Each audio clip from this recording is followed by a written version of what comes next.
Okay, good morning, everyone. Good morning. Mazel tov again, Miriam.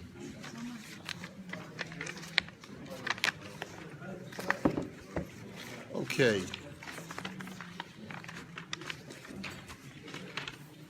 There are extra copies of the Moreh Nevukhim over here if anyone doesn't have a copy. It's been, I want to, first of all, wish you all a Chodesh Tov, a Guten Chodesh, and welcome you back from wherever you've been. It's been a while since, been a few weeks since we've had this year. So I want us just to get our bearings. We're still in the introduction of the Moreh Nevukhim, but we're going to be out of it soon. I hope within the next couple of weeks. We are at the very bottom of page 11, and what we were talking about is the Rambam's approach to both the words of the prophets and the words of the sages. Both the Nevi'im and Chazal communicate to us on multiple levels of meaning, and they need to do so because there is a certain amount of very profound information that they wish to communicate to us that if it's put in the wrong hands of people who are not sophisticated enough to appreciate what they're saying, it could be distorted and misinterpreted and used in a very injurious way. So the previous analogy that the Rambam had referenced was a statement from the sages which talks about finding a pearl that's lost in your house by using a candle. The candle is very inexpensive, but it illuminates the room so that you can find the pearl. And the Rambam had said that that's one type of esoteric communication that you'll find in the rabbis and in the Nevi'im, where the external doesn't cost very much at all. It doesn't have an appearance of niceness at all. It's worthless, but the deeper meaning has all of the value. But the Rambam says that more often than not, we will find that both the external and the esoteric have beauty to them and have value. It's just that don't get lost on the external, which is like silver, when the internal is so much more valuable, like gold. And that's where he quotes the pasuk from Mishlei, Tapuchei kesef al masku yosef davar dabur al ofnav. Tapuchei kesef b'maskuyos, tapuchei zahav b'maskuyos kesef davar dabur al ofnav. That he describes from Shlomo HaMelech in Mishlei this idea of some kind of artwork where the sculpted golden apples are behind an overlay of silver spokes, and only when either you spin the wheel, or you look very closely, very up close, can you see the apples in the background. So that's the analogy that he gave, and we really that's what we left off with. And really, let's start on the top of page 12, the fourth line. The sages accordingly said that a saying uttered with a view to two meanings is like an apple of gold overlaid with silver filigree work having very small holes. Now see how marvelously this dictum describes a well-constructed parable. For he says that in a saying that has two meanings, he means an external and an internal one, the external meaning ought to be as beautiful as silver, while its internal meaning ought to be more beautiful than the external one, the former being in comparison to the latter as gold is to silver. Its external meaning also ought to contain in it something that indicates to someone considering it what is to be found in its internal meaning, as happens in the case of an apple of gold overlaid with silver filigree work having very small holes. In other words, you're supposed to look at something and say, this is very pretty, but there's something here that I know that if I look more carefully, I'll be able to find something deeper. Many times Chazal will they'll say something fanciful, or they'll say something that, why did they have to say it that way and not that way? And what they're doing is they're coaxing you. And the Nevi'im will speak in that way too. They're actually coaxing you, saying, look more carefully. Really understand what I'm trying to say. When looked at from a distance or with imperfect attention, it is deemed to be an apple of silver. But when a keen-sighted observer looks at it with full attention, its interior becomes clear to him and he knows that it is of gold. The parables of the prophets, peace be on them, are similar. Their external meaning contains wisdom that is useful in many respects, among which is the welfare of human societies, as is shown by the external meaning of proverbs and of similar sayings. When you look at some of the books of Shlomo HaMelech, some of the aphorisms of the sages, you'll discover that they're basically telling you common wisdom. When I say common wisdom, I mean things that you could also find in Confucius or in Aristotle or Socrates, things that are universal wisdoms, okay, like the running of society. Their internal meaning, on the other hand, contains wisdom that is useful for beliefs concerned with the truth as it is. In other words, a deeper sense of reality, something that is perhaps not addressed by contemporary philosophers. Know that the prophetic parables are of two kinds. So in this new paragraph, the Rambam is going to tell us about the verbiage that is used by the Tanakh. Sometimes the verbiage in Tanakh is very rich in its imagery, in its portrayal of an illustration. And we have to understand that every single word in Tanakh, both in the Chumash and in the Navi, is not used wastefully. Every single dugma, every single illustration has a purpose. Let's see. Try another way of going live during your broadcast. No, we'll watch. We'll deal with that later. So he's going to explain. In some of these parables, each word has a meaning, while in others, the parable as a whole indicates the whole of the intended meaning. In such a parable, very many words are to be found, not every one of which adds something to the intended meaning. They serve rather to embellish the parable and to render it more coherent, or to conceal further the intended meaning. So the Rambam tells us that sometimes if you open up a Navi, if you open up a Chumash, and you see a very, very graphically described mashal, a parable, so you know there's always something beneath the surface in every single word. But what is the surface meaning? Why was it so verbose? And so the Rambam says it could be for two reasons. Number one, it could be because it just wants to illustrate better the meaning of the parable. Another reason is that sometimes added verbiage will shroud the inner meaning of the parable even more. Now that's counterintuitive. Normally you think that the more words that you use, the more that you're trying to communicate. But the Rambam says is that sometimes added imagery can sometimes be a diversion, almost like an illusionist who waves his hand over here in order to get you not to see what he's doing with the other hand. Okay? Hence, the speech proceeds in such a way as to accord with everything required by the parable's external meaning. Understand this well. So the Navi will speak very carefully and will sometimes make a very, very rich illustration with his words, but it's not always that every single word is contributing more to the meaning of what he's trying to, the external meaning at least, to what he's trying to communicate. But that's the second kind. The first kind of parable is where every single word of that parable is communicating something else, is communicating something that you have to take every single word, pick it apart, and figure out what is being communicated. And sometimes it's difficult to know, and that's why you need someone like the Rambam to sort of guide you through all of the words of the Tanakh and to show you when every single word is supposed to be pulled apart and each word has its own meaning, and when each word cannot be parsed carefully, but rather it's contributing to a whole. So an example of the first kind of prophetic parable is the following text. Now, here's where you have to look at every word, the Rambam says, and every single word is communicating something different. And here the example that the Rambam gives is the story of the Sulam from Parshas Vayetze, where Yaakov goes to sleep and he has a dream. And the Torah says, and V'hinei Sulam Arza, etc. There is a ladder whose feet were firmly planted on the ground, and the head of the ladder goes up to Shamayim. So in this text, and the Rambam's going to set up for us that there are 7 separate messages that are being communicated in a very terse verse.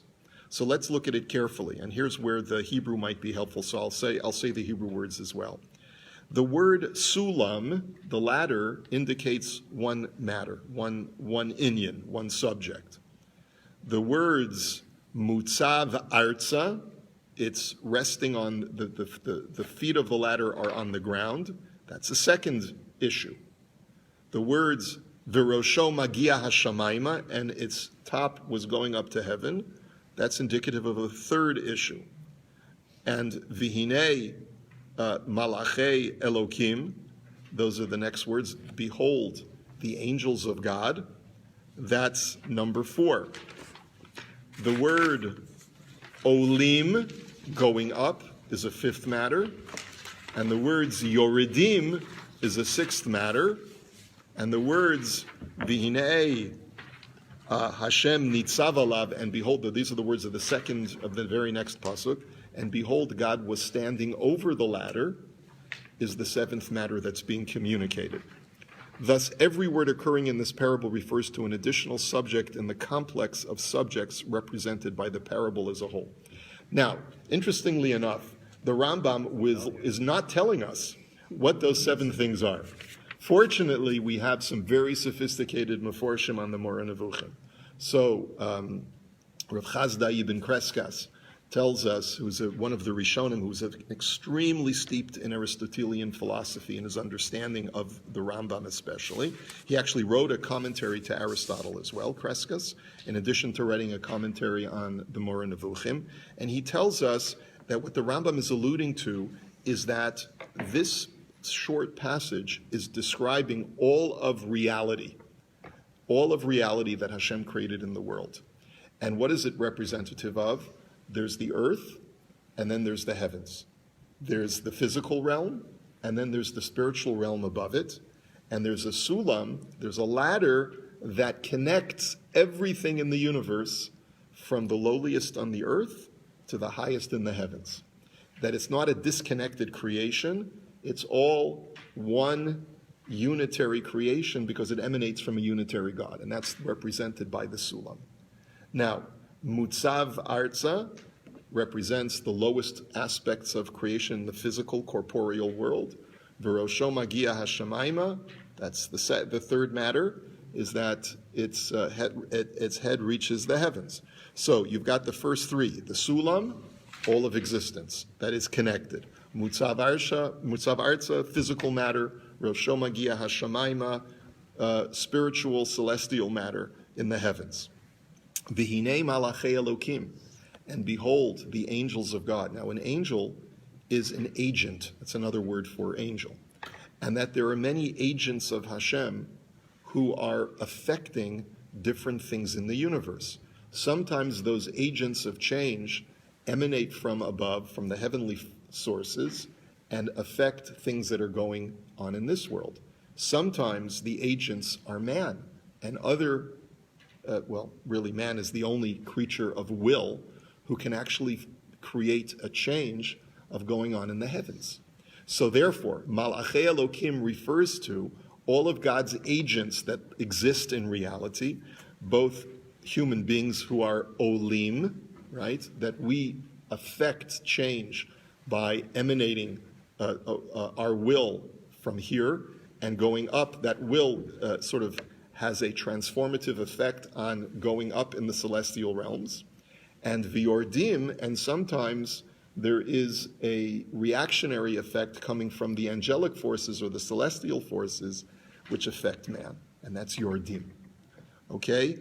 And so that's the next 3. B'nei Malachei Elokim are God's agents in this world, the Ratzon of Hashem being acted out by his agents, Olim, affecting upward, and Yordim, affecting downwards.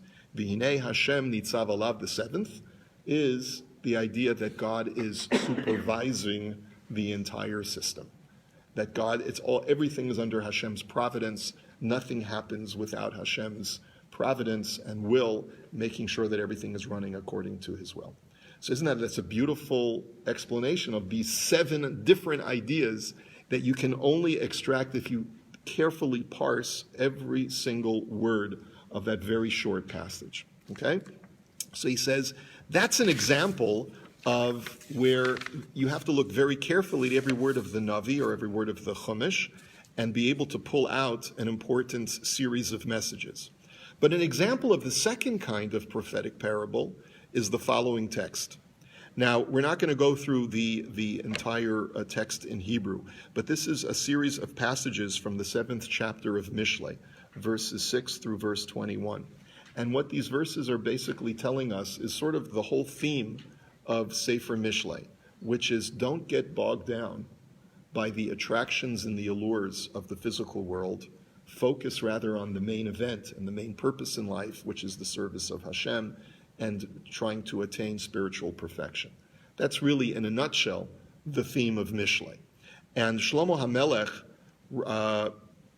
portrays it as a person who sometimes gets beguiled and seduced by a harlot who is married to another man, but she is an adulteress, and she beguiles a man to come to her, and he succumbs to her guile, and that is what Shlomo HaMelech is warning us against.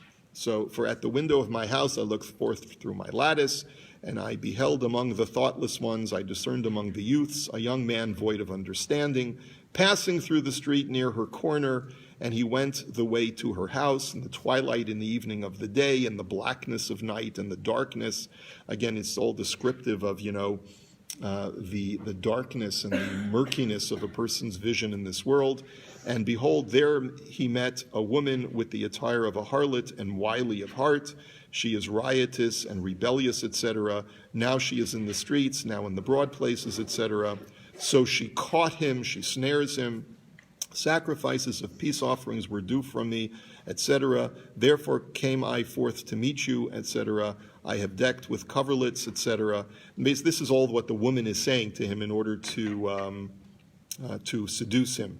I have perfumed my bed, etc. Come, let us take our fill of love, etc. For my husband is not at home, and so, etc. The bag of money, etc. With her much fair speech, she causes him to yield. With the blandishment of her lips, she entices him away. Okay, so that's a very concise extraction from these psukim. So what the Rambam is telling us is, don't bog yourself down with every single word of every single pasuk in this passage in order to find something unique and incisive. The outcome of all this is a warning against the pursuit of bodily pleasures and desires. Accordingly, Shlomo HaMelech likens matter, which is the cause of all these bodily pleasures, to a harlot who is also a married woman. Now, why would Shlomo HaMelech do this? I can understand a harlot. It's a woman who says, come, let me seduce you and pull you away from what you're supposed to be doing, right? So that's a seductive woman, right? Very, right, a man can very easily fall to her seduction. But why does she have to be married? So once again, here we have Crescus and also Ephodi. They both explain that the psukim here are describing physicality. Now, when you're a philosopher and you subscribe to Aristotelian philosophy, remember we said earlier in this introduction, according to Aristotle, the entire physical world is comprised of form and matter. Do you remember those terms, Surah and Chomer? Form and matter. That's the bifurcation of Aristotle's universe, of Aristotle's reality. And what that means is that matter, physical stuff, adheres to thoughts that exist, and that's how things take shape. Physical things take shape. So you have formless matter, which only exists in theory, and you have matterless form, which also only exists in theory, but the two bonded together create a chair, for example. So a chair has metal, it has fabric. These are all types of matter, but they take the form of a chair and combined together, they are an object. They are a physical object. Every matter, all matter that exists in the universe has to adhere to some form.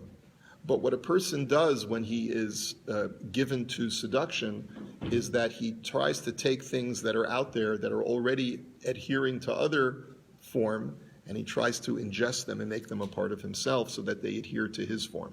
So the classic example is I see a beautiful piece of chocolate cake, right? This beautiful piece of chocolate cake has the matter of all of the calories that are contained within it, but it also has the beautiful form of the dark, textured color of the pastry, plus the frosting and perhaps the multicolored frosting and the cherry on top, and all of these different forms that are seductive. So what happens is that I pull the chocolate cake away from its original form, which is a triangular piece of cake in a dish, and I put it in my mouth, and it's now in my stomach, so it no longer has its original form, it now has the form of being now a part of me. So I've pulled it away from its original husband, this matter, the female is matter, the form is male. That's in all of philosophical writings that you'll find universally, also in Jewish writings as well. The Maharal goes a lot into this. And so now the female aspect of this, I've removed it from her husband, and I've made it now a part of me. So that's the general idea as to why the Meforshim say we see significance in this particular parable. Okay, so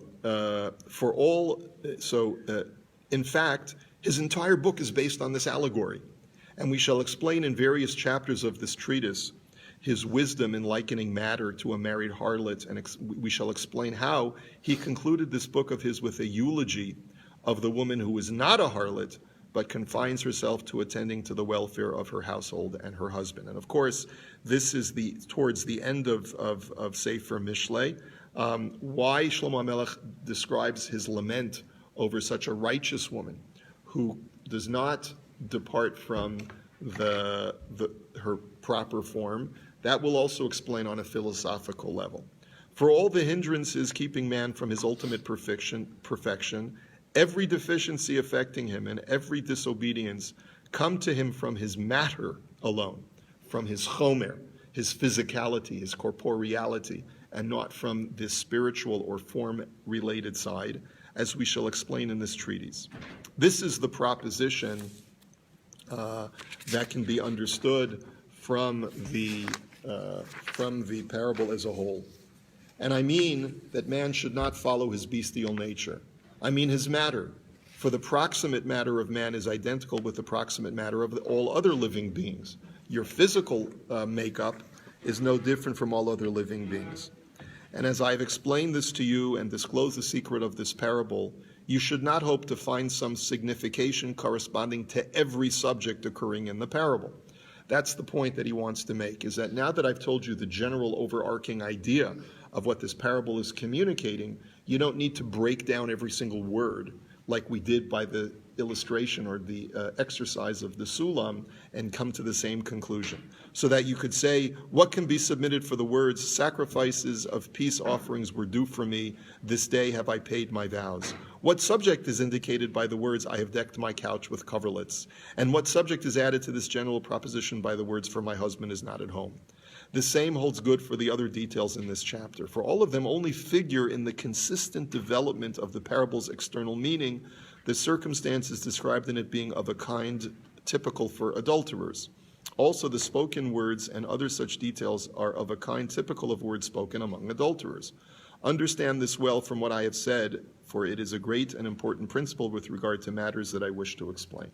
And therefore, the Rambam sort of is suggesting that yes, every single word of the Navi will contribute to a better understanding of the illustration of the parable.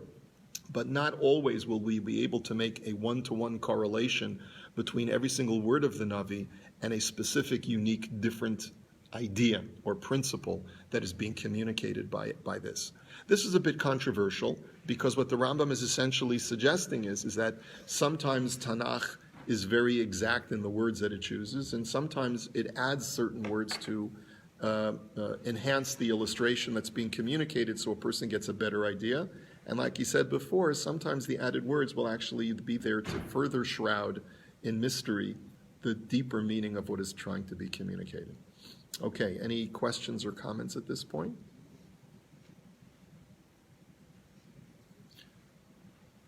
Quiet group today.